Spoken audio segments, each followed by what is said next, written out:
In a world of fast fashion, this sustainably driven designer is a two-time Project Runway winner and all-star. Of course, we're talking about Seth Aaron Henderson, and we're going to catch up with him before he premieres a new luxury line on the FashionXT runway. We'll talk about family, fashion, and a whole lot more with this innovative fashion designer. Talk about the move from Portland, Oregon to Idaho, and now you're in Cali. What was that like? Well, I'm a California kid, so I was born here, grew up in San Diego my whole life. My family moved to Portland in 2000, and it was kind of a culture shock for me, coming from San Diego beach life to rainy Portland. But you know, I grew to love it.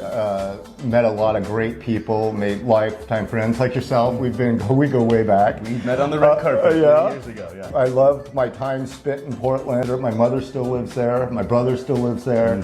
So it is a second home to me now. You know, we decided to just come back home, and I mean, you know, you're here, the sunshine, it's just home to me. So I feel good. And in the middle of a pandemic, if you're gonna kind of be locked down somewhere, sunshine is a good place. Correct. We said, where can we? So when we left Idaho, so the pandemic hit, the whole company went, you know, the fashion world just died. I knew I wasn't going to stay there over 2 years. And we kind of made that decision when we went there that we would be here no longer than 2 years.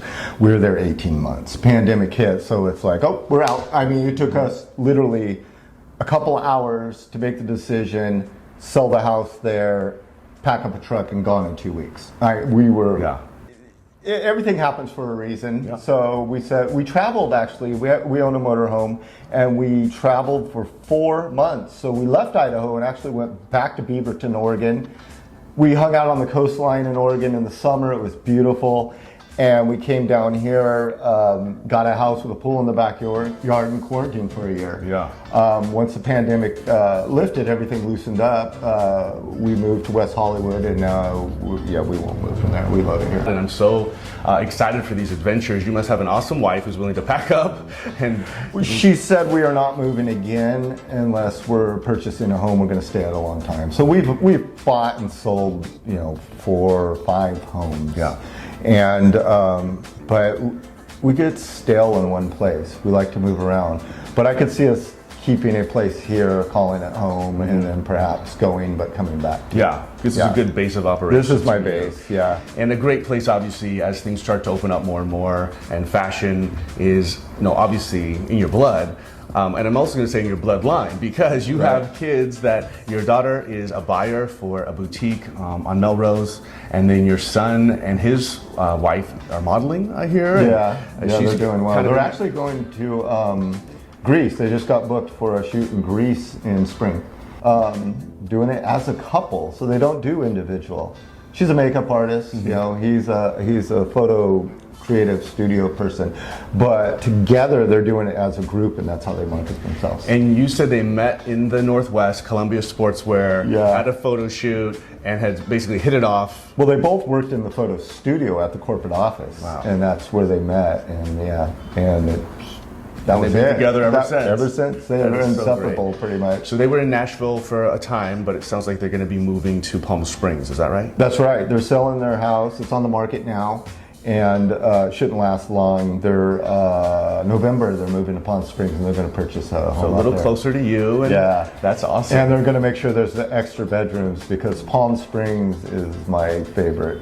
That's pretty much my place to escape. So we go there quite often. Oh my gosh, I love that. Well, and then your daughter again is a buyer, so also has the style and fashion bug, buying for a boutique.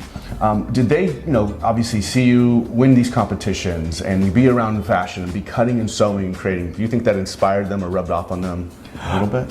I don't know if it was necessarily that as much as I think they just have it in their blood. You know, I grew up in a household where my father was a illustrator. He drew for Disney. That was his first job. He drew. Walt Disney actually hired my father directly, and he used to sit. He worked there 2 years, and he said, "I just can't take just Mickey Mouse over and over and over," you know. And my mother was a painter. She did oil painting and that kind of stuff. And very creative bloodline. Right. So there was always art around me, and I guess my kids. I guess it does rub off, but I think it was in You know, it's just in us. Maybe it's in your DNA somewhere. Yeah, my daughter actually, she did the merchandising for my store and my website and everything. And Tina actually was doing the photographs for the... Which is your wife, too. Yeah. For the web and stuff. So it's a family affair, which is great. And now you're focused on actually having like private, appointment only, custom couture experience, because you literally create with your own hands. So many of the designs that we see. Obviously, you've done some more commercial lines with like QVC and other department stores. But a lot of that authentic Seth Aaron fashion is like sewed by your hands. Yes, physically. Everything on my website is sewn by me.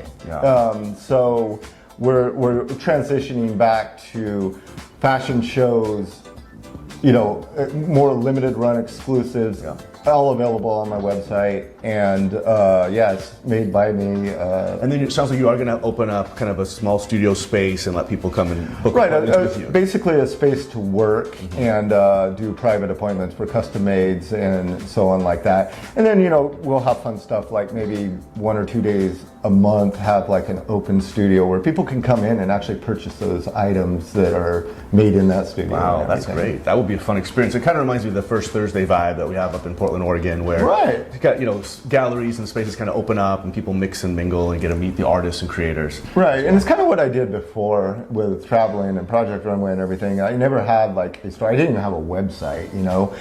So now we've converted everything to online, which, you know, obviously is the future. But that allows us to go out and do these fun things. And we're going to do pop-up shops in Palm Springs this weekend, in San Diego this weekend, in Portland this weekend. So we plan on that in the future as things start to shift back to normal. I love that. Okay.